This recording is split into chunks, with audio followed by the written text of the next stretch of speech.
Querido, eu gostaria de trazer uma palavra dentro desse texto e trazer para você algo muito especial, coração de Deus, que tem a ver com a necessidade da igreja estar sarada, da igreja estar curada.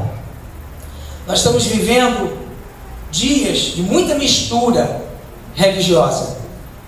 O inimigo se aproveita muito dessas misturas. Nós precisamos ver na palavra de Deus condições de guardar a nossa santidade, de guardar a nossa fé, de guardar os nossos princípios. Nós precisamos, através da palavra de Deus, da oração e do jejum, de nos preparar, porque a apostasia vai estar muito forte nos últimos tempos. E diz assim Levítico 10: e os filhos de Arão, como é que era o nome deles?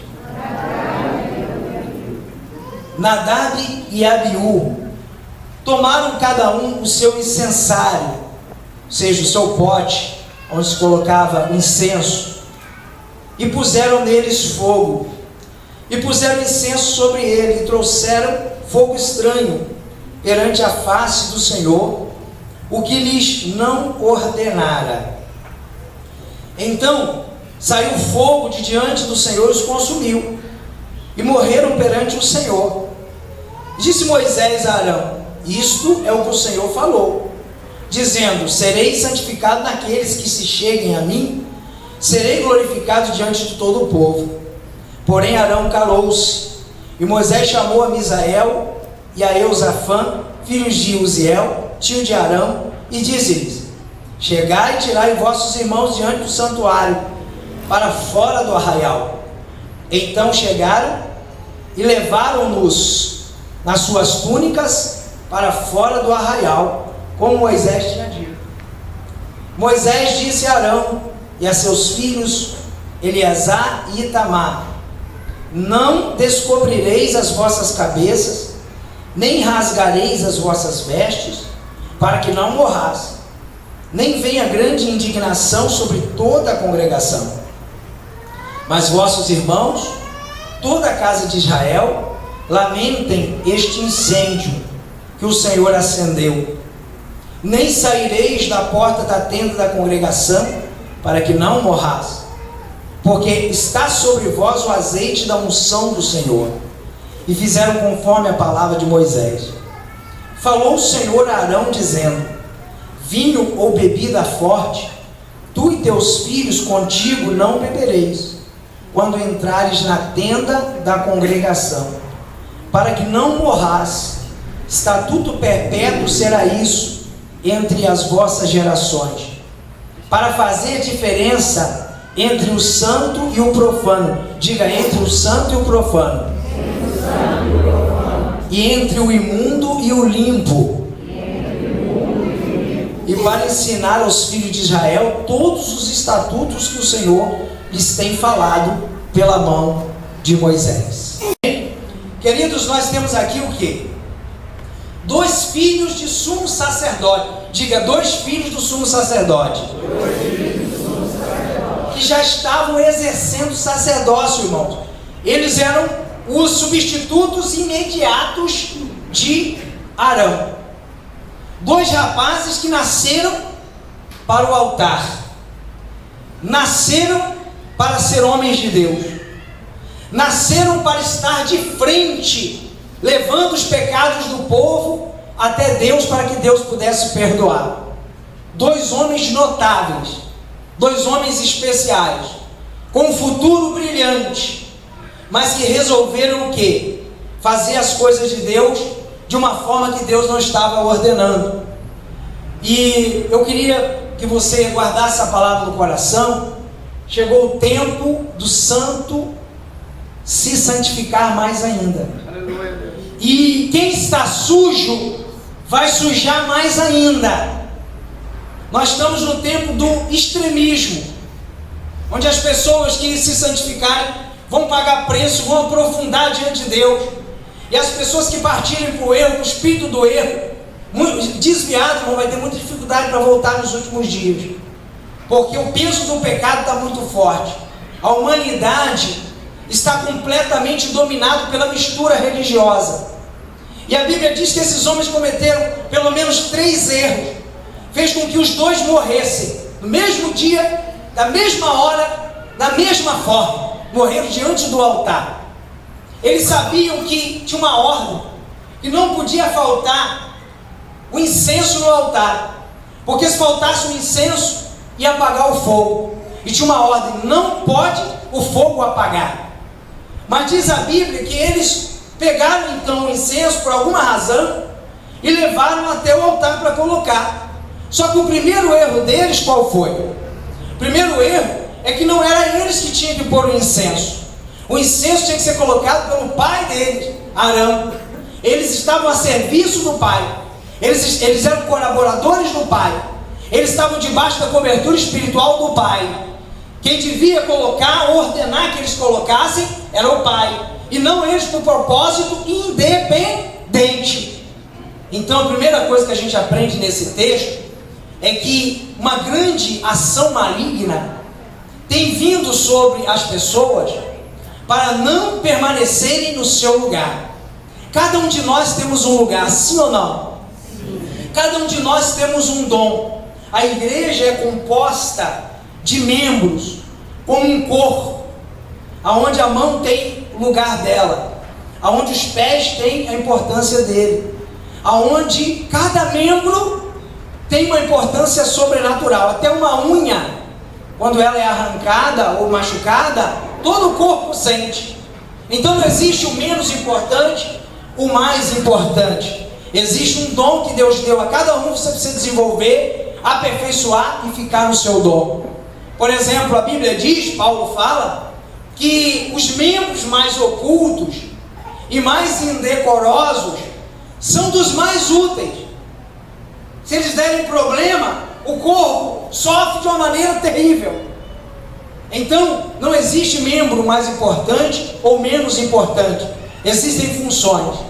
E nós temos visto muita gente sendo incendiada pelo fogo da morte espiritual, porque está se metendo no serviço dos outros. Pessoas, por exemplo, que estão sem paz, estão desviadas da igreja. Por quê? Porque olharam o defeito de uma igreja. Defeito, por que fulano foi disciplinado e outro não? Por que fulano é chamado a atenção e o outro não? Bem, querido, essa é uma função do pastor, junto com o conselho, junto com os obreiros daquela igreja, com aqueles que estão destacados para resolver tal questão. Você deve apenas orar. Você deve apenas o quê? Aconselhar aquela pessoa que está no erro. Mas não deve tomar nenhuma atitude disciplinatória. Não deve estar se envolvendo. Ah, mas fulano de tal, a igreja tal está roubando. Ah, mas a igreja tal está fazendo isso. Querido, evite. Evite se envolver com aquilo que você não sabe. Evite se envolver, afirmar aquilo que você não tem consciência. Nós devemos ter o cuidado para não atrair o fogo do altar sobre nós. Fazer julgamentos. Por que fulano está sendo tolerado na igreja, enquanto ciclano, por muito menos, foi tirado disso ou daquilo? Por que deixa esses porquês? Abandone esses porquês.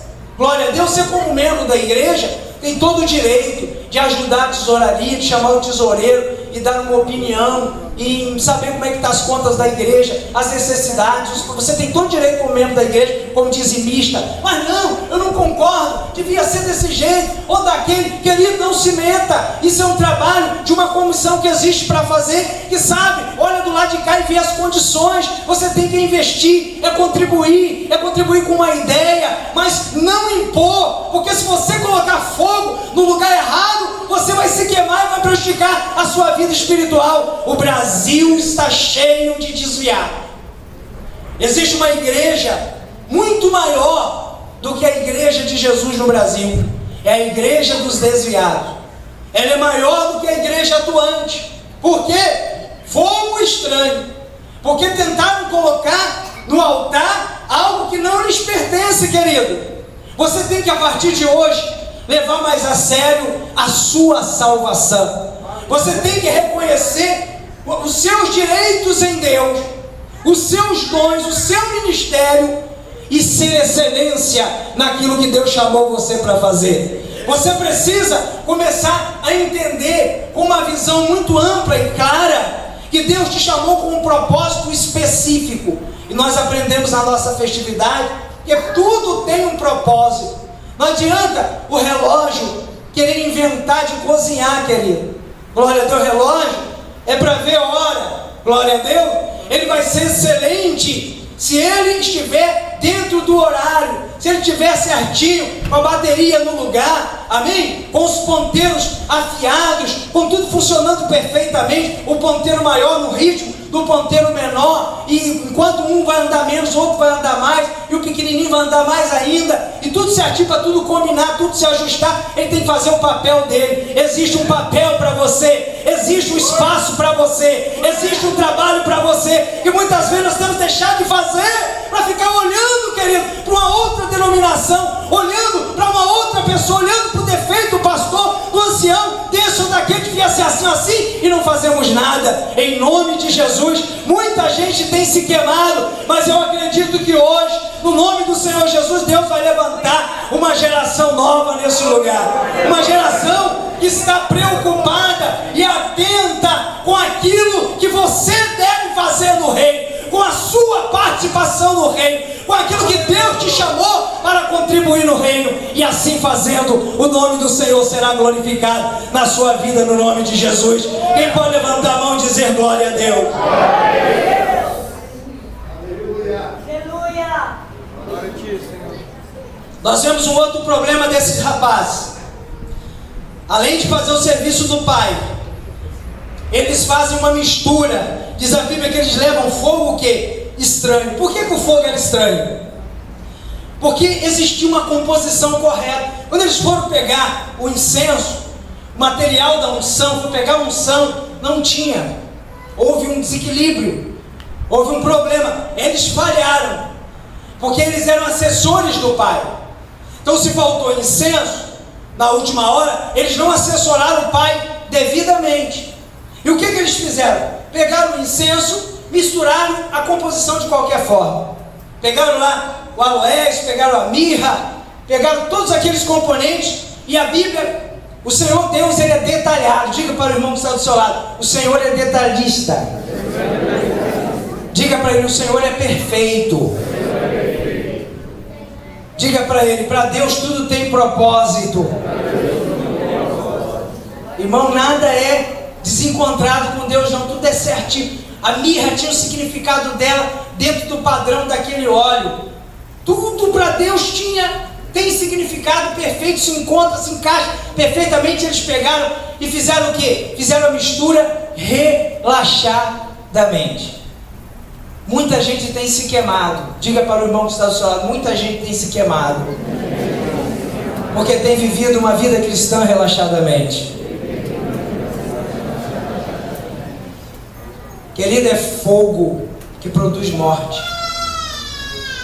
Viver uma vida cristã mais ou menos é fogo que produz morte. Quando você olha para a igreja que eu digo, não somente a nossa, mas a igreja na terra, e você vê uma mornidão espiritual, quando você vê que a mistura entre morte e vida, entre os que estão vivos e os que estão mortos, então qual é a explicação? É uma vida cristã mais ou menos. É fazer as coisas de forma o quê? Relaxadamente, diz a Bíblia. Não pega rapidinho, mistura aí e tá bom, não, o fogo vai apagar. Pega aí, mistura aí de qualquer jeito que tá bom, para Deus tá bom. Meu Deus. É? Não, isso aqui para Deus. Não, mistura aí, melhor o fogo. Tá certo que o fogo apagar, mistura aí do jeito que tiver, tá aí, coloca aí. Então a gente ora pouco, lê a Bíblia mais ou menos, não prioriza as coisas do Senhor, e fogo de morte. Muitas vezes quando chegamos no altar para pregar, para cantar, para tocar, para ministrar, para fazer um trabalho na obra do Senhor, chegamos com fogo estranho. E aí a gente diz: mas eu não vejo fogo de morte, eu não vejo aquela aquele fogo, aquela fumaça que aconteceu com os dois, mataram os dois na hora, mas o fogo é outro hoje. A pessoa está sem vida espiritual, dorme nos cultos, perde a alegria da salvação, vem empurrado, para vir à igreja domingo à noite, vai empurrado, porque é muito difícil. Oração dificílimo, jejum impossível, leitura da Bíblia, não consegue. Por quê, irmão? Porque a pessoa está morto, não sente, morto, está completamente insensível, e tudo isso é gerado por uma mistura espiritual, porque os valores estão misturados. Por exemplo, nós semana passada vivemos um dia, 25 de dezembro, o dia do Natal. Irmãos, eu nunca vi um dia de mais mistura espiritual. É chamado como um dia cristão. Dia 25 de dezembro é um dia cristão. As igrejas do mundo inteiro se paralisam para poder comemorar o Natal de Jesus. E eu sempre me faço algumas perguntas. Não quero aqui dar lição de moral em ninguém, muito menos obrigar você a nada, ser adulto, ser maduro, para fazer aquilo que o Espírito Santo colocar no seu coração. Mas eu quero compartilhar algumas coisas que Deus tem falado. E uma delas é que ano que vem nós vamos a Israel, e a viagem ela estava marcada para dezembro, e nós não poderemos ir em dezembro, não é, bispo? Por quê? Porque dezembro é gelo puro, é neve. Israel é inverno, amém? Os campos estão todos brancos, tudo cheio de gelo. Sempre foi assim, querido. Jesus não nasceu em dezembro nunca, querido. Nunca. Nunca. Os pastores não poderiam estar no campo com a estrela bonita no céu à noite. Jesus não poderia, José não poderia ser responsável de pegar Maria, grávida, com 9 meses, e levar de Nazaré até Belém, debaixo de neve. Não, querido. Agora, eu sei de 2 personagens que nasceram em dezembro. Um é o bispo Nicolau, é um bispo romano, que ele dava presente para as crianças, não é verdade? Ele nasceu em dezembro. O bispo Nicolau, ele não chegou a ser um santo da igreja, mas era considerado como tal, porque ele era um homem de muita bondade. O aniversário dele na igreja era celebrado, quando, querido? Em dezembro. Tinha um outro homem, que também é comemorado o aniversário dele em dezembro, o neto de Noé, chamado Nimrod, filho de Cush, aquele lá que fez a Torre de Babel, e que ele conviveu maritalmente com a própria mãe, segundo a própria lenda religiosa, disse que Nimrod morreu cedo, e na noite da sua morte, um pinheiro falecido, o pinheiro despertou a árvore, despertou naquela noite, então ficou materializado que Nimrod aparecia através daquela árvore. E aí você vê os profetas dizendo: não subam aos outeiros, não subam aos montes para sacrificar nos bosques, para adorar as aves e árvores. E vem todos os profetas, Deus usando todos os profetas para falar com isso, até a gente chegar hoje, colocar dentro da nossa casa uma árvore de Natal, no altar da igreja uma árvore de Natal. Eu fico pensando qual é a conexão que existe entre uma árvore de Natal e o nascimento de Jesus. Aí eu fico me perguntando também, querido, se Jesus alguma vez na Bíblia, ele pediu que a gente comemorasse o aniversário dele. Se na Bíblia alguma vez está escrito: comemorem o meu aniversário. Nunca está escrito: comemorem a minha morte. Porque o nascimento de Jesus exalta Maria, mas a morte de Jesus exalta o Todo-Poderoso de Israel. Levante a sua mão e glorifique o nome do Senhor, querido.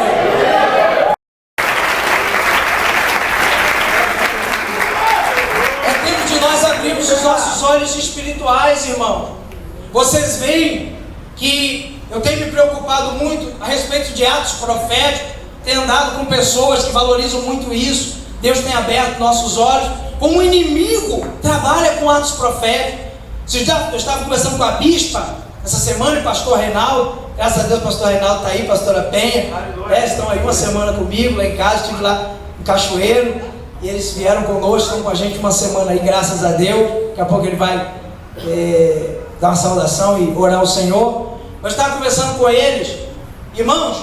Existia uma prática em Roma, na Roma antiga, onde as pessoas comiam, e a gente vê isso nas orgias da festa de Herodes, onde havia troca de presentes. Você lembra que Herodes, ele deu um presente para a esposa dele, para a filha da esposa dele, Herodias, e o presente foi o que? Foi a cabeça de João Batista, que havia um costume de troca de presente. Ora, se Jesus está aniversariando, quem é que tem que ganhar presente, irmão? É Jesus, irmão. O que você tem que ganhar presente de Natal, querido? Então você devia trazer o que? Uma oferta para a casa do Senhor, sim ou não? Se você quer dar um presente a Jesus, tem presente maior do que o povo passar 25 de dezembro na igreja, em vigília, adorando e glorificando a Deus? Mas passa onde, querido? Comprando, dando presente que não pode, dividindo no cheque, dividindo no cartão aquilo que não pode pagar para alimentar o Papai Noel, não é verdade? Você vai ver que nessas práticas pagãs, o que se fazia? Havia alguns personagens obesos, fazia parte do culto romano. Eles comiam e quando não tinha mais jeito, eles enfiavam o dedo na garganta, colocavam para fora. Isso é uma prática que até hoje existe com algumas moças que não querem engordar, e aquilo era um culto, e ele comia de novo, colocava para fora, comia de novo, regado aquela festividade com o quê? Aquela festividade regada a muito vinho, a muita bebida alcoólica. Quando você vê dois personagens obesos no Brasil e no mundo, que se manifestam 2 vezes por ano, quais são as vezes? O Natal e o Carnaval. Você vê uma semelhança, você vê uma manifestação para prender o mundo que está na orgia. Você já viu? O Carnaval não tem notícia boa não, irmão. Carnaval é só moça que engravida, gente com AIDS, assassinatos, fazem a lista dos assassinatos nos lugares mais violentos, sim ou não? E coloca as listas penduradas nos postes. No Rio de Janeiro, por exemplo, eu vim de lá, nasci lá, e coloca o nome das pessoas que vão morrer no poste. E ali é um assassinato. Aproveita-se aquela data porque é uma data consagrada. Mas o que o prefeito da cidade faz? Quem já observou? Entrega o quê?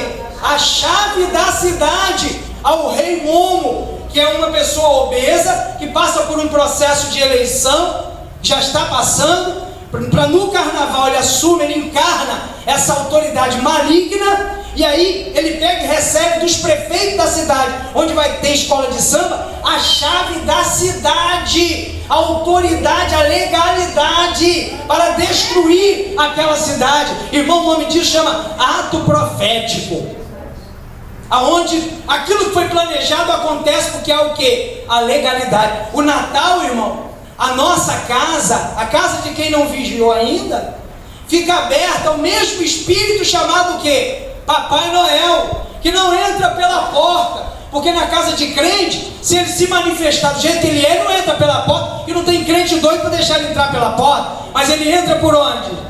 Pela chaminé, com a autorização do chefe da casa. Sobre a desculpa para a criança, meu filhinho, Papai Noel existe, e tudo, e a criança depois vai descobrir o quê? Que não existe. Então foi plantado nessa criança o quê? Mentira, engano. Esse é o mundo, querido. Essa é a mistura aí que está havendo nesse mundo, e nós temos que nos purificar e nos santificar. Nós temos que fazer a diferença. Santo é santo, profano é profano. O que é de Deus é de Deus, o que é do mundo é do mundo. E nós temos que ter um posicionamento claro em relação a isso, para que você não morra com fogo estranho. Mas apóstolo, está todo mundo vivo, mas vivo só o corpo, irmão. O espírito está morto. Você convoca a igreja ao batismo com o Espírito Santo. Dobra o joelho, vamos ficar 1 hora de joelho orando aí.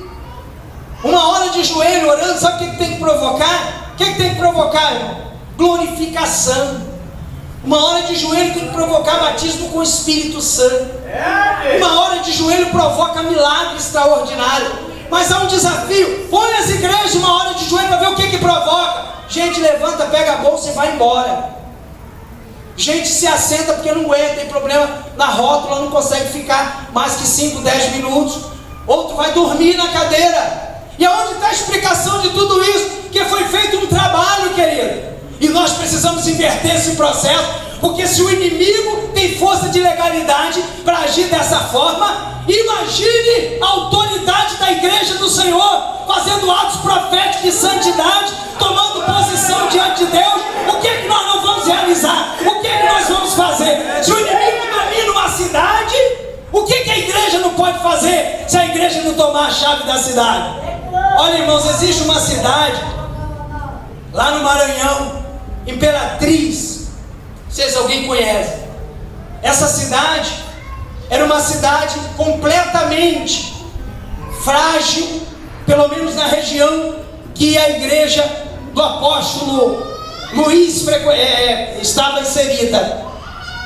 E aquele apóstolo ali começou a observar que a cidade não ia para frente, que a cidade estava amarrada espiritualmente.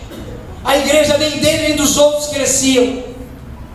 E quando chegava na época do carnaval, o rei Momo pegava a chave, uma cidade considerável, mas um local ali pequeno com um carnaval tão forte, e a chave era dada para o rei Momo.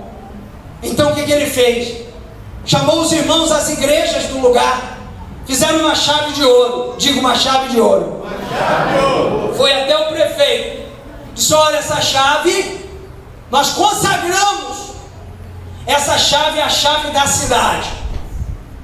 Você, prefeito, com todo respeito, nós vamos fazer um culto evangélico. Você vai ao culto e vai entregar à igreja do Senhor da cidade a chave da cidade.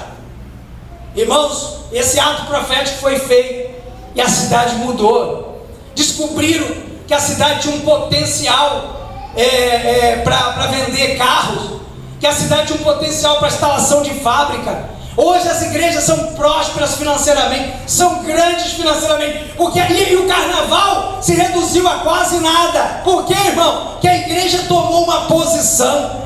Então, querido, alguém fica tomando posição por você e entrega a chave para o rei Momo. Já vem aí, acaba o Natal e já entra aí os preparativos para o carnaval. Já tem gente se preparando desde o ano passado, investindo caro, pesado, gente que não tem condição de estar agora sem casa, numa situação difícil, mas que vai dar a volta por cima e vai comprar suas roupas e vai para lá para adorar Satanás. E o nosso prefeito, os nossos prefeitos do Brasil vão pegar a chave e vão entregar ao rei Momo, entregar aquele espírito de morte, de destruição. Você não pode ficar quieto, você não pode ficar sem posicionar. Você tem que posicionar, tem que chegar aqui dia 31 e dizer: meus projetos são esses. Se o prefeito entrega a chave, não responde por mim. A chave que está comigo é uma chave poderosa. Quem deu foi o Senhor Jesus. Essa chave, quando ela abre, ninguém fecha. Quando ela fecha, ninguém abre. E eu não quero saber daquela. Na minha vida, a chave que funciona é a chave de Davi. Então você tem que usar de autoridade, senão sua vida fica presa, fica amarrada, entra ano e sai ano.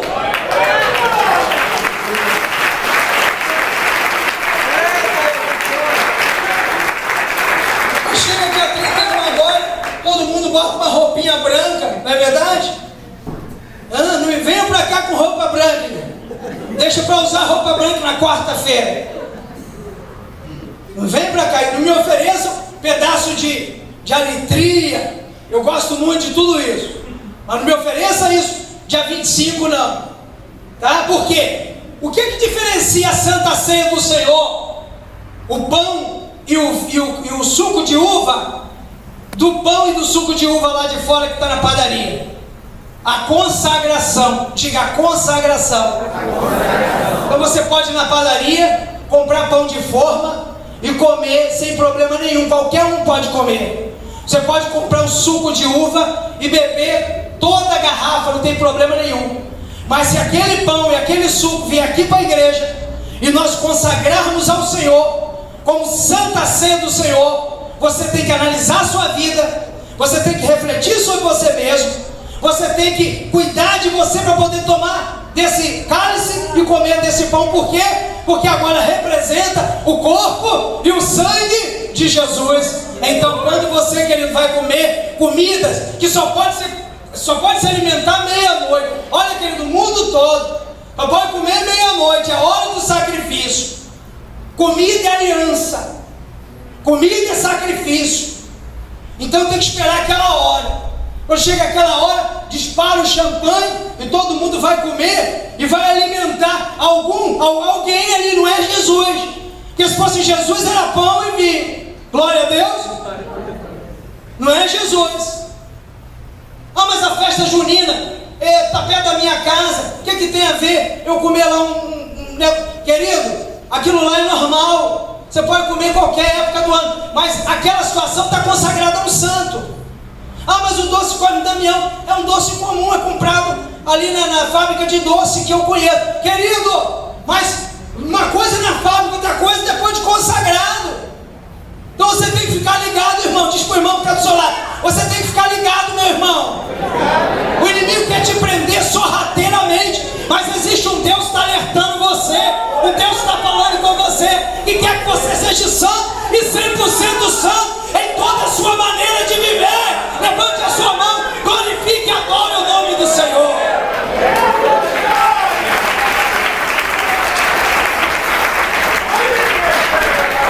Eu quero fechar, não temos mais tempo, vamos fechar essa palavra, mas eu quero que a santidade de Deus chegue até o seu coração nessa noite. É um novo tempo que está chegando. Fique de pé no nome do Senhor Jesus. Aqueles rapazes chegaram diante do altar e beberam vinho, beberam bebida forte, segundo o texto, versículo 8. Deus tinha dito: não entre no santuário com bebida forte. Vocês são sacerdotes, vocês não podem. Existia uma lei específica e eles beberam e morreram. Quantos estão comendo e bebendo daquilo que é sacrificado a ídolos e estão mortos na igreja?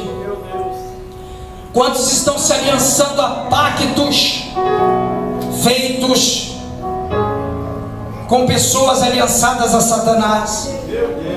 Quantos são os crentes que estão se pintando com tatuagens, que não sabem que aquele equipamento, aquele bisturi foi celebrado, foi consagrado para fazer aliança de sangue, centenas de derramamentos de sangue? Quantas pessoas estão se pendurando de piercing para chamar atenção a um órgão do corpo, um membro do corpo, misturando-se com as coisas desse mundo, porque lá dentro de si falta algo. Lá dentro de si está faltando algo. Meu Deus! E uma igreja não pode romper, uma igreja não pode vencer como a nossa. Está querendo ganhar o mundo, todo tem um sonho, projeto de ganhar o mundo nesse próximo ciclo.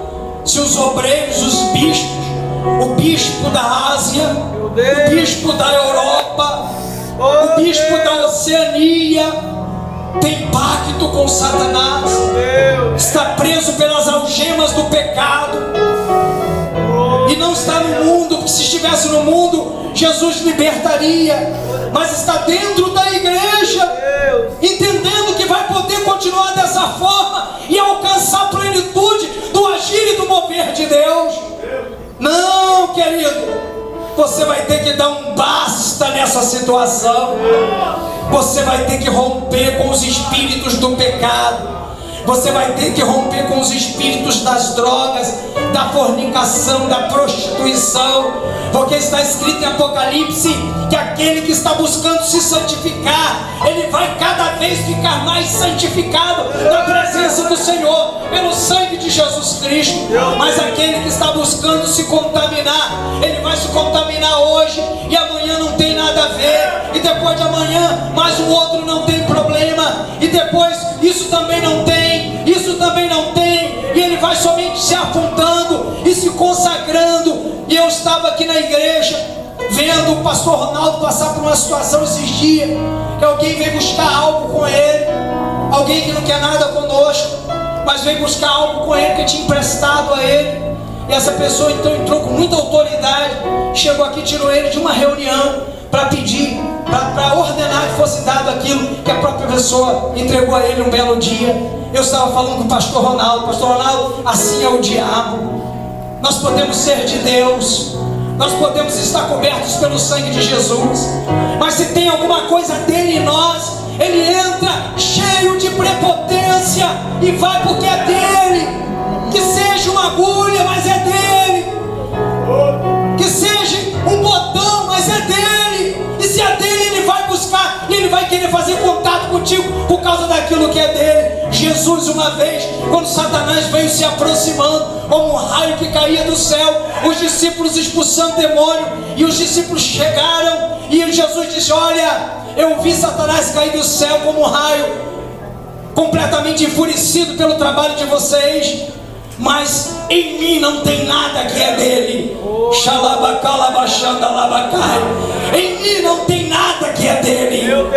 Meu querido, minha querida, quando em você não estiver nada que pertence a esse mundo, quando em cada um de nós não estiver nada que pertence a Satanás, você vai começar a experimentar a grandiosidade dos milagres de Deus, da autoridade de Deus na terra, de um filho que fala e acontece, de um filho que Deus se responsabiliza por aquilo que ele fala.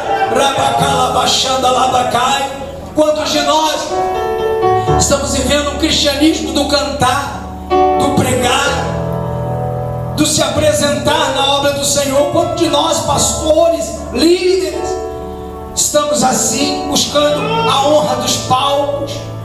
Quantos cantores por esse Brasil não são mais cantores de Jesus, são cantores gospel, nem igreja não tem, não estão nem ligadas a um líder mais, são artistas gospel. Quantas pessoas perderam as raízes? Quantas pessoas perderam os fundamentos, os princípios, não falam mais em línguas estranhas, não glorificam a Deus, não usam vestes que agradam a Deus, não cortam os seus cabelos da maneira que agrada a Deus, não usam sapatos que agradam a Deus, não comem as coisas que agradam a Deus. Ou seja, inverteu-se totalmente os papéis e dizemos: o nosso coração é de Deus, mas o resto é tudo do diabo. Não, Deus não quer só o seu coração, Ele quer o seu coração, Ele quer o seu espírito, Ele quer a sua alma, Ele quer o seu corpo, Ele quer você por inteiro, e fazer de você um instrumento de glória, de honra, de poder, de autoridade, que magnifique e glorifique o nome dEle sobre toda a terra. Eu quero que você nessa noite seja impactado por esta palavra. Renuncie ao passado, renuncie às práticas, renuncie às festas típicas, renuncie a todo pecado que tem te acompanhado de perto e ressurja para uma vida de vitória, para um tempo vitorioso. Abra mão, abra mão, abra mão do seu passado, abra mão dos seus pecados, abra mão dos seus fracassos, abra mão de tudo e comece o ano não com as roupas brancas exteriores, mas as vestes espirituais brancas, alva mais do que a neve.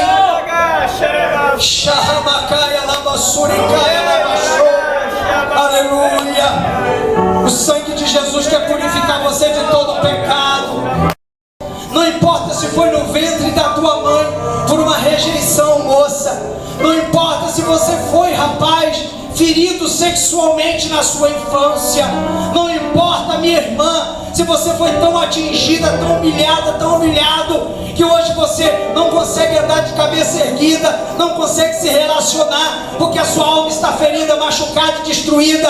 Você sempre lembra de coisas que aconteceram na sua infância, anos atrás, na sua juventude, E eu quero lhe informar que Deus vai mudar essa história na sua vida, porque o ano que vem é um ano de conquista. Se você tem alguma coisa para deixar para trás, você vai deixar para trás as suas mágoas, você vai deixar para trás os seus pecados, você vai deixar para trás as suas frustrações, você vai deixar para trás tudo aquilo que veio para impactar e destruir sua vida ao longo desses anos. Você vai deixar para trás as suas enfermidades, você vai deixar para trás toda a miséria que te acompanha, e você vai viver agora um tempo diferenciado, consciente, aleluia. Você não é escravo do Papai Noel, você não é filho do Papai Noel, você não é amigo do Rei Lobo, você não tem relação alguma com essas práticas, com esta gente. Você é filho de Deus, o seu Pai é o Pai que está no céu, é o Todo-Poderoso de Israel, aleluia. O aniversário de Jesus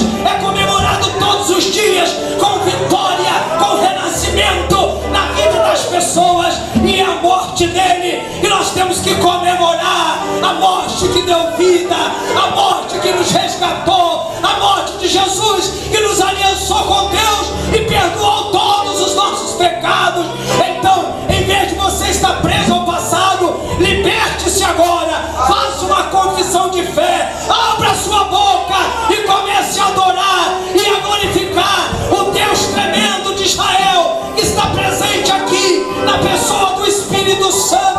E você pode se rasgar para Ele, dizer para Ele quem você é, dizer para Ele o que você fez, dizer para Ele o que você pretende, dizer para Ele as suas fraquezas, dizer para Ele todos os seus pecados. Não há nada que você tenha feito tão feio, tão horroroso, tão terrível, que Ele vai amar menos você. Quanto mais você errou, mais amor Ele vai dar a você. Quanto mais você falhou, mais misericórdia Ele vai estender sobre a tua vida. Aleluia, aleluia, aleluia, aleluia, aleluia. Desprenda os seus pés das algemas do pecado, desprenda as suas mãos das prisões das trevas, solte a sua garganta, outrora consagrada às comidas das festas típicas, consagradas aos demônios e às entidades malignas. Abra a tua garganta, liberta o teu pulmão, libera a tua voz e deixa sair o grito da vitória, o grito da libertação, o grito da cura, o grito da transformação.